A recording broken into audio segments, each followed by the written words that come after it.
Jennifer wandered through the aisles of a dimly lit thrift store, her fingers casually brushing over shelves filled with forgotten trinkets and dusty antiques. The air was thick with the smell of age, a musty scent that reminded her of an old attic.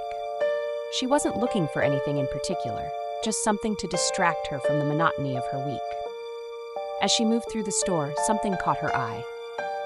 On a lower shelf, partially hidden by old books, was a vintage camera, its leather casing worn and faded.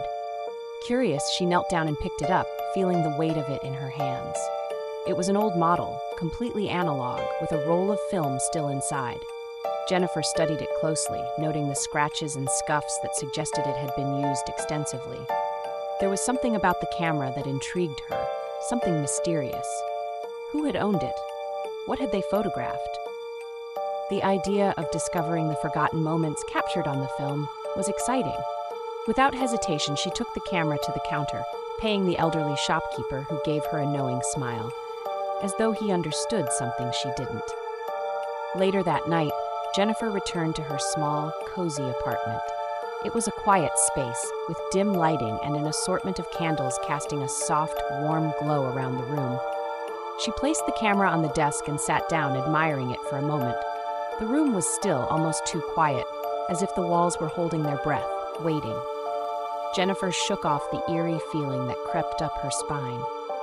She had always loved photography, and the idea of developing whatever was left on the old roll of film was exciting. The thought of uncovering hidden memories from the past fascinated her. She carefully opened the back of the camera, pulling out the film. It was old, probably too old to develop properly, but she was determined to see what had been captured. As she worked, the silence in the room grew heavier, pressing in on her. She laughed nervously, wondering why she suddenly felt so unsettled. It was just a camera, she reminded herself, just a forgotten relic from another time. The first photograph developed slowly in her hands. She watched as the image began to emerge from the hazy gray, her excitement growing. But as the picture came into focus, her excitement was replaced by confusion. The photo showed her sitting at her desk, exactly where she was now, in the same position, with the same expression. But something was off. In the background, barely visible but unmistakable, was a shadowy figure standing behind her. Jennifer's heart skipped a beat. She turned around quickly, half expecting to see someone standing in the room with her. But there was nothing. The apartment was empty. She looked back at the photo, her eyes scanning the blurry, faceless shape. It had no features, just a dark, looming presence. She laughed nervously again, trying to shake off the growing sense of unease. "It's probably just a trick of the light," she muttered. Jennifer found an old camera in a thrift store with a roll of undeveloped film still inside. Curious, she bought it and took it home. That night, she developed the first photo. To her shock, it showed her sitting at her desk, but with a shadowy figure standing behind her. Uneasy, she dismissed it as a trick of the light. She took another photo, hoping to clear up the mystery. But this time the figure was closer, almost touching her. Fear gripped her, and just as her phone rang from an unknown number, a chilling voice whispered, "Don't look behind you."